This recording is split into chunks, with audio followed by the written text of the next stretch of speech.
அனைத்து உலக அன்பர்களுக்கும் அடியேனின் ஆங்கில புத்தாண்டு நல்வாழ்த்துக்கள். அனைவருக்கும் வணக்கம்.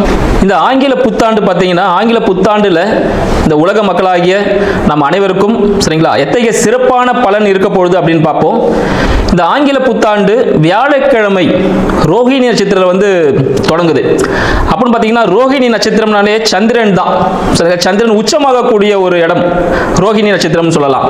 இந்த காலகட்டத்தில் நம்ம ஆங்கில புத்தாண்டு வர்றதுனால அனைத்து உலக மக்களுக்கும் எத்தகைய சிறப்பான பலன்கள், எத்தகைய பாதக சூழ்நிலைகள் இருக்குது அப்படின்னு பார்ப்போம். ஆங்கில புத்தாண்டுல பார்த்தீங்கன்னா, இந்த அரசியல் அப்படின்னு எடுத்துக்கிட்டோம்னா, ஏன்னா அரசியல் பார்த்தீங்கன்னா நிறைய பிளவுகள் ஏற்படுவதற்கான ஒரு காலகட்டமாக இந்த 2026ஆம் ஆண்டு இருக்க போகுதுன்னு சொல்லலாம். பல கட்சிகள் சிதறி போகக்கூடிய ஒரு காலகட்டமாகவும், ஆட்சி அமைத்துள்ள கட்சி மீண்டும் ஆட்சி அமைவதற்கான ஒரு சாத்திய கூறாகவும் இந்த ஆங்கில புத்தாண்டு இருக்க போகுதுன்னு சொல்லலாம். அதற்காக அவர்களுக்கு வாழ்த்துக்களையும் தெரிவித்துக் கொள்கிறோம். அடுத்து பார்த்தீங்கன்னா, பொருளாதாரம் அப்படின்னு எடுத்தீங்கன்னா, பொருளாதாரம் மிக சிறந்த வாய்ப்பை அனைவருக்கும் அளிக்கும் சொல்லலாம். உலக பொருளாதாரத்தை பொறுத்தவரையில் பார்த்தீங்கன்னா, உலக பொருளாதார போர் மிக பெரிய அளவில் நடப்பதற்கான வாய்ப்புகள் உண்டு. உலக போர் தொடங்குவதற்கான உத்திகள் ஆல்ரெடி ஆரம்பிச்சிருச்சு. இது மிக உச்சத்தை எட்டக்கூடிய ஒரு காலகட்டமாக இந்த 2026 அமைய போகிறது. மேலும் பார்த்தீங்கன்னா, இந்த எண்ணெய் சம்பந்தப்பட்ட பொருட்கள் விலை ஏறுவதற்கான சாத்தியக்கூறுகள் அதிகமாக உள்ளது. எண்ணெய்னாலே நீங்க கச்சா எண்ணெய் எடுத்துக்கலாம், அதை எடுத்தீங்கனாலே டாப் லெவலில் போக போகுது. அதனால தங்கம், வெள்ளி மிக உயர்ந்த இடத்தை அடைய போகுதுன்னு சொல்லலாம். பொருளாதாரத்தில் மிக பெரிய ஒரு மாற்றத்தை ஏற்படுத்த போகுதுன்னு சொல்லலாம். இதனால இந்தியாவில் என்ன இருக்கும் அப்படின்னு பார்த்தீங்கன்னா, இந்தியாவில் பல நாட்டிலிருந்து பல பேர் முதலீடுகளை செய்வதற்கான ஒரு வாய்ப்பாக இந்தியா அவங்களுக்கு வழிவகுக்கும் சொல்லலாம். இதனால இந்தியாவோட பொருளாதார முன்னேற்றம் மிகவும் சிறப்பானதாக இருக்கும் அப்படின்ற விஷயத்தையும் நம்ம தெரிஞ்சுக்கலாம். பொருளாதார ஈர்ப்புக்காக பல்வேறு சலுகைகளை அரசாங்கமும் தனியார் நிறுவனமும் வழங்குவதற்கான வாய்ப்புகள் அதிகமாக இருக்குன்னு சொல்லலாம். இது மட்டும் இல்லாமல் பார்த்தீங்கன்னா, வான்வழி தாக்குதல்கள் அதிகரிக்கும். வான்வழி போர், வான்வழியான விபத்துகள் அதிகமாக நடக்கக்கூடிய ஒரு ஆண்டாக இந்த மாதம், இந்த 2026ஆம் ஆண்டு திகழப் போகிறது. கடல் சார்ந்த போர்களும் அதிகரிக்கக்கூடிய ஒரு காலகட்டம். இந்த காலகட்டத்தில் பார்த்தீங்கன்னா, இந்த ஒரு வருட காலத்தில் நிறைய ரயில் சம்பந்தப்பட்ட விபத்துகள், கனரக வாகனங்கள், மலை பிரதேசங்களில் பார்த்தீங்கன்னா இந்த பாறையில உருண்டு விழும் பாருங்க. ஸோ அது மாதிரியான விபத்துகள் நிறைய ஏற்படுத்தும் வாய்ப்புகள் உண்டு. அழிவுகள் கொஞ்சம் கண்டிப்பாக இருக்குன்னு சொல்லலாம். அடுத்து பார்த்தீங்கன்னா, இந்த கடல் வழி சொல்லியிருந்தேன், கடல் வழியிலையும் போர்கள் நடப்பதற்கான வாய்ப்புகள் உண்டு. கடல் சார்ந்த உணவுகள் மூலமாக புதிய நோய்கள் ஏற்படுவதற்கான ஒரு காலகட்டமாக இருக்கு. மறைமுகமான நோய்கள் உருவாவதற்கான ஒரு காலகட்டம் சொல்லலாம். அடுத்து பார்த்தீங்கன்னா, விவசாயம் எடுத்துக்கணும். பொருளாதாரத்தில் விவசாயம் மிக சிறப்பான ஒரு விளைச்சலை தரக்கூடிய ஒரு ஆண்டாக இந்த மாதம் விளங்க போகிறது. இந்த ஆண்டு முழுவதும் பார்த்தீங்கன்னா விவசாயம் நல்லபடியாக இருக்கும். வெயில் மிகவும் சுட்டெரிக்கக்கூடிய ஒரு இடமாக இந்தியா இருக்கும். சரிங்களா? இந்தியாவில் பார்த்தீங்கன்னா வெயில் ரொம்ப அதிகமான ஒரு தாக்கத்தை ஏற்படுத்தும் சொல்லலாம்.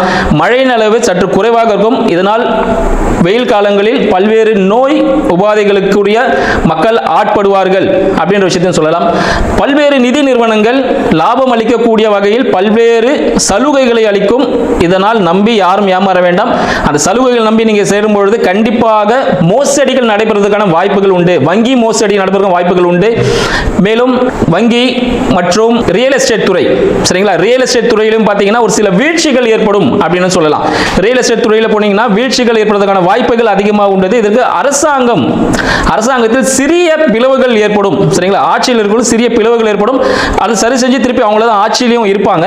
தற்பொழுது இந்த 2026ஆம் ஆண்டு நமது 12 ராசிகளுக்கும் எத்தகைய சிறப்பான சாதக பாதக பலன்களை தரப்போகுது என்று நம்ம பார்ப்போம். வீடியோக்குள்ள போலாம் வாங்க. விருச்சிக ராசி நண்பர்களுக்கு அடியனின் அன்பு வணக்கமும் 2026ஆம் ஆண்டிற்கான ஆங்கில புத்தாண்டு நல்வாழ்த்துக்களும். விருச்சிக ராசி என்றாலே பார்த்தீங்கன்னா மிகவும் திறமைசாலிகள் அப்படின்னு சொல்லலாம். காலபுருஷத்துக்கு 8ஆம் வீடு, மறைமுக வீடு, புதையல். மிகவும் திறமைசாலிகள் யாருன்னா விருச்சிக ராசியில் இருக்கவங்க தான் ரொம்ப திறமைசாலிகள்னு சொல்லலாம். அவங்களுக்கு கலைத்திறன் பார்த்தீங்கன்னா அதிக அளவில் இருக்கும், எல்லாமே மறைஞ்சு இருக்கும் அப்படின்னு சொல்லலாம்.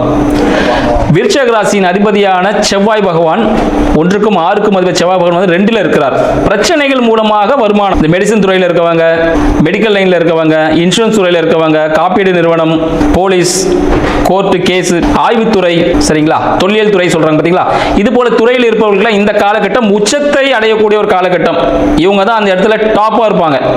அதன் மூலமாக அவங்களுக்கு வருமானம் கிடைக்கக்கூடிய ஒரு ஆண்டாக 2026ஆம் ஆண்டு திகழ போகுதுன்னு சொல்லலாம். ஏன்னா அதே இவங்க தொழிலாவும் செய்வாங்க, தொழில் அப்படிதான் அமையும். ஏன்னா 10ஆம் அதிபதி சூரிய பகவான் பார்த்தீங்கன்னா 2ல் இருக்கிறார். ஸோ தொழிலின் மூலம் ஒரு வருமானம் கிடைக்கணும், குடும்ப தொழில் ஒன்று ஆரம்பிக்கணும் ஒரு விஷயம் இருக்கு. 2026ல் குடும்பம் சார்ந்த ஒரு தொழில் அமையும், சுய தொழில் அமைவதற்கான வாய்ப்புகள் விருச்சிக ராசி நண்பர்களுக்கு இருக்குன்னு சொல்லலாம். மேலும் 2க்கும் 5க்கும் அதிபதி குரு பகவான் 8ல் இருக்கிறார், ஆண்டின் தொடக்கத்தில் 8ல் இருக்கிறார். அப்போ 2, 5 அப்போ பார்த்தீங்கன்னா குடும்பத்தின் மூலமாக மன மகிழ்ச்சி, சரிங்களா, குலதெய்வ வழிபாடு இதெல்லாம் கொஞ்சம் தடைப்பட்டிருக்கும், சிறிய தடைகள் இருப்பதற்கான வாய்ப்புகள் உண்டு. குலதெய்வ வழிபாடு மேற்கொள்ளுங்கள். 2, 5, 8ல் இருக்கும்போது மறைமுக வருமானம் கிடைப்பதற்கான வாய்ப்பு உண்டு. இன்கேஸ் வீடு இல்லை வீடுனா வாடகை வரலாம், இல்லை வண்டி இருந்தால் நீங்கள் அதை டிராவல்ஸ் மாதிரி விட்டு அது மூலமாக லாபம் வரலாம். இல்லை ஏதாவது இன்வெஸ்ட்மெண்ட் ஷேர் மார்க்கெட் இதெல்லாம் இன்வெஸ்ட்மெண்ட் எதனா பண்ணியிருந்தீங்கன்னா அது மூலம் ஒரு மறைமுக வருமானம், திடீர்னு ஒரு புதையல் கிடைக்குது அப்படின்னு சொல்லலாம். இந்த காலத்தில் புதையெல்லாம் கிடைக்கிறதுல கிடைச்சாலும் அது கவர்மெண்ட்டை கொடுத்துருங்க, சரிங்களா. ஏன்னா விருச்சிக ராசிக்காரர்கள் ரொம்ப நேர்மையானவங்க, புதையலுக்கான முக்கியமான ஒரு ராசிக்காரர்கள் அவங்க தான். அதனால் அவங்க கவர்மெண்ட்டை கொடுத்துருவீங்க நல்லாவே தெரியும். திடீர்னு ஒரு ஜாக்பாட் கிடைக்கும், கம்பெனியில் ஒரு போனஸ் கிடைக்கிற வாய்ப்புகள் உண்டு, கம்பெனியில் ஒரு ப்ரமோஷன் கிடைக்கிற வாய்ப்புகள் இந்த ஆண்டு 2026ஆம் ஆண்டு உங்களுக்கு சாதகமாக இருக்கு அப்படின்னு சொல்லலாம். இதில் 3ஆம் அதிபதி 3க்கும் 4க்கும் அதிபதியான சனீஸ்வர பகவான் 5ல் இருக்கிறார். அப்போ உங்களுக்கு புதிய முயற்சிகள், வீடு வண்டி சார்ந்த விஷயங்கள் எல்லாமே உங்களுக்கு லாபகமாக அனுகூலமாக அமைவதற்கான வாய்ப்புகள் உண்டு. கண்டிப்பாக குழந்தை பேர் ஏற்படுவதற்கான வாய்ப்புகள் உண்டு. ஆண் குழந்தை பிறப்பதற்கான வாய்ப்புகள் அதிகம் இந்த காலகட்டத்தில். அந்த ஒரு நல்ல ஒரு செய்தி, உங்களோட வம்சம் விருத்தியாகக்கூடிய ஒரு காலகட்டமாக இந்த 2026 திகழ போகுது அப்படின்னு சொல்லலாம். சரிங்க ஐயா, இன்னும் நீங்கள் கல்யாணமே ஆகலை, கல்யாணம் ஆகுமா, நிறைய வருஷமா வெயிட் பண்ணிட்டே இருக்கிறேன் அப்படின்னு கேட்கறது நல்லாவே தெரியுது. 2026ஆம் ஆண்டில் விருச்சிக ராசியின் 7ஆம் அதிபதியான சுக்கிர பகவான் 7க்கும் 12க்கும் அந்த சுக்கிர பகவான் எங்க இருக்கிறாரு, 2ல் இருக்கிறார். அப்போ உங்களுக்கு தேவையான இணை வாழ்க்கை துணை எங்க இருப்பாங்க பார்த்தீங்கன்னா உங்க ஃபேமிலிக்குள்ளேயே தேடக்கூடாது, உங்க ஃபேமிலி விட்டு வெளியே இருக்க ஒரு ஃபேமிலியில இருந்தா கிடைக்கும். வெளியூர், வெளிநாடு, வெளி மாநிலம் இது மாதிரி அட்ரஸ் வேற்று மதம் வேற்று ஜாதியா இருக்கிறதுக்கான வாய்ப்புகளும் உண்டு. ஸோ அப்படி தேடினீங்கன்னா உங்களுக்கு குடும்பம் அமையும். நீங்க குடும்பத்துக்குள்ளேயே தேடி இருந்தீங்கன்னா தேடிக்கிட்டே இருக்க வேண்டியதுதான். அதனால விருச்சிக ராசி அன்பர்கள் திருமணத்திற்கான காலமாக இந்த 2026 திகழ போதுன்னு சொல்லலாம். ஸோ அடியேன்னு சொன்ன அந்த குறிப்புப்படி தேடினீங்கன்னா கண்டிப்பா திருமணம் முடிஞ்சிடும். 2026ல் 27ல் குழந்தை பிறந்துடும். அது மாதிரியான ஒரு விஷயம் இருக்கு, சரிங்களா. அதனால இந்த காலகட்டத்தை கண்டிப்பாக பயன்படுத்துங்க. மேலும் பார்த்தீங்கன்னா இந்த விருச்சிக ராசி அன்பர்களுக்கு 8ஆம் அதிபதி 8, 11 மறைமுக சுகம், மறைமுக சுகம், சரிங்களா. இல்லை பற்றி ஆன்மீக தேடல்னு வச்சுக்கலாம். ஆன்மீகம் சார்ந்த தேடலில் ஈடுபடும் பொழுது உங்களுக்கு ஞானம் கிடைக்கும். ஸோ அதற்கான அதிபதியான புத பகவான் 2ல் இருக்கிறார். ஸோ குடும்பத்தில் இருக்கிற சில விஷயங்கள் உங்களுக்கு பிரச்சனையை கொடுத்து ஞானத்தை ஏற்படுத்தும். குடும்பத்தில் யாரெல்லாம் இருக்கிறாங்க, எல்லாம் என்ன கேட்டகரியில் இருக்கிறாங்க, இவ்வளோ நாள் எப்படி இருந்தாங்க அப்படின்னு குடும்பத்தில் இருக்க ஒவ்வொரு நபர்களை பற்றி 2026 உங்களுக்கு தெள்ள தெளிவாக புரிய வைக்க போகுது.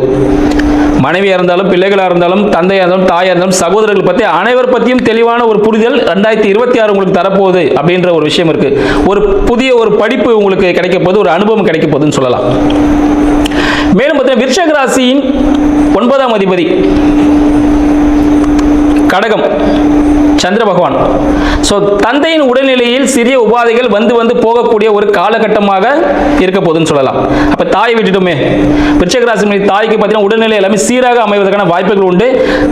தாயின் காலில் சிறிய காயங்கள் அடிகள் படுவதற்கான வாய்ப்புகளும் உண்டு வருடத்தின் முதல் பகுதியில். அதனால கொஞ்சம் கவனமா இருங்க. இந்த பாத்ரூம் போகும்போதெல்லாம் வடிக்க விடுறது எல்லாமே நடக்கக்கூடிய காலகட்டமாக இருக்கும். கொஞ்சம் ஜாக்கிரதையாக போயிட்டு ஜாக்கிரதையாக ஹேண்டில் பண்ணிக்கோங்க. யாராவது கூட ஒரு பெரியவங்களை கூட்டு போகிறது, சின்ன பசங்களை யாரும் கூட்டு போனீங்கன்னா மிக நல்லது. மேலும் 11ஆம் அதிபதியும் அவர் தான். 8க்கும் 11ஆம் அதிபதியும் பார்த்தீங்கன்னா புத பகவான் தான். அதனால மறைமுக லாபங்கள், மறைமுக லாபம் கிடைப்பதற்கான வாய்ப்புகள் உண்டு. மறைமுக திருமணம், சரிங்களா, மறைமுக திருமணம் கிடைக்கிற வாய்ப்புகளும் உண்டு. இல்லைன்னா நீங்கள் ஏதாவது மறைஞ்சி இருந்தீங்கன்னா உங்களுக்கு லாபம் இரட்டிப்பாகும். மறைஞ்சி இருக்குன்னா பார்த்தீங்கன்னா வெளியூர் வெளிநாடு போனீங்கன்னா உங்களுக்கு ப்ராஃபிட் அதிகமாக கிடைக்கும். ஒரு பிஸ்னஸ் மீட்டிங்காக வெளியூர் வெளிநாடு போவீங்க, புதிய நபர்களை, தெரியாத ஒரு நபர்களோட ஒரு பழக்கம் ஏற்படும். இதனால உங்களுக்கு ப்ராஃபிட் கிடைக்கும், ஒரு மன மகிழ்ச்சியில் இருப்பீங்க விருச்சிக ராசி என்பவர்கள் இந்த 2026ல். ஸோ விரயம் ஆல்ரெடி சொல்லியிருந்தேன் உங்களுக்கு 7, 12 சொல்லியிருந்தேன். மேரேஜ் ஆனவங்க அவங்களோட வாழ்க்கை துணைக்கு தேவையான பொருட்களை வாங்கி கொடுப்பதன் மூலமாக வருமானத்தில் வாங்கி கொடுக்கறதால ஒரு ப்ராஃபிட்டாக இருக்கும், ஒரு இன்வெஸ்ட்மெண்ட்டாக இருக்கும், அவங்கள ஒரு மகிழ்ச்சி கடலில் ஆழ்த்துவதாகவும் இருக்கும். கல்யாணமே ஆகாதவங்க குடும்பத்திலேருந்து வெளியே இருக்கிற பெண்ணோ ஆணையோ பார்த்தீங்கன்னா திருமணம் நடைபெறும். அதனால் அவங்கள கூட்டிகிட்டு மேரேஜ் ஆகிருக்கவங்க ஃபேமிலியோட ஃபேமிலி ட்ரிப் எங்கன்னா போயிட்டு வாங்க. 2026 இந்த மே மாதத்தில் பார்த்தீங்கன்னா அந்த ஃபேமிலி ட்ரிப் போயிட்டு வரும்போது ஒரு மன மகிழ்ச்சி உங்களுக்கு கிடைச்சி இந்த ஆண்டு முழுக்க உங்களுக்கு சாதகமான ஒரு சூழ்நிலையே கிடைக்கும் அப்படின்னு சொல்லலாம். இந்த கவர்மெண்ட் ரிலேட்டடான விஷயங்கள் சிறிய ஒரு அழுத்தத்தை ஏற்படுத்தும், சிறிய ஒரு விரயங்கள், பண விரயங்கள் ஏற்படுத்தும். ஒன்றும் இல்லை, டாக்குமெண்ட்டுக்கு தேவையான சார்ஜஸ் நீங்கள் பே பண்ணுவீங்க, பெனால்ட்டியில் எதுவுமே இல்லை. என்ன கட்டணுமோ அதை ப்ராப்பராக கட்டக்கூடிய ஒரு காலகட்டமாக இருக்கும். புதிய வீடு, வண்டி, வாகனங்கள் வாங்குவதற்கான வாய்ப்புகள் இந்த காலகட்டத்தில் விருச்சிக ராசி அன்பர்களுக்கு உண்டு. தயவு செய்து இந்த காலகட்டத்தை பயன்படுத்துங்க. ஏன்னா வருடத்தின் 2ஆம் பகுதி தங்களுக்கு சாதகமான சூழ்நிலையாக இருக்கு. தங்கள் வருமானம் மூலமாக கோவில்களுக்கு அன்னதானமோ இல்லை தேவைப்படக்கூடிய கட்டட செலவுகளுக்கோ பணம் ஒதுக்கீடு செஞ்சீங்கன்னா உங்களுக்கு பூர்வ புண்ணியம் இதற்கு தடைப்பட்டிருந்தது எல்லாமே உங்களுக்கு சக்சஸ் ஆகக்கூடிய ஒரு காலகட்டம். எல்லாமே பாக்கியமாக மாறிடும். இன்னைக்கு இருக்கப்பட்ட கஷ்டத்துக்கெல்லாம் தானாகவே வந்து எல்லாமே அவங்கள தேடி வந்து உங்களுக்கு உதவி செய்யக்கூடிய ஒரு காலகட்டமாக இந்த ஆண்டு முழுக்க திகழப்போகுது அப்படின்னு சொல்லலாம். எனவே இத்தகைய சிறப்புகளை கொண்டுள்ள விருச்சிக ராசி அன்பர்களுக்கு அடியேனின் வாழ்த்துக்கள். நன்றி.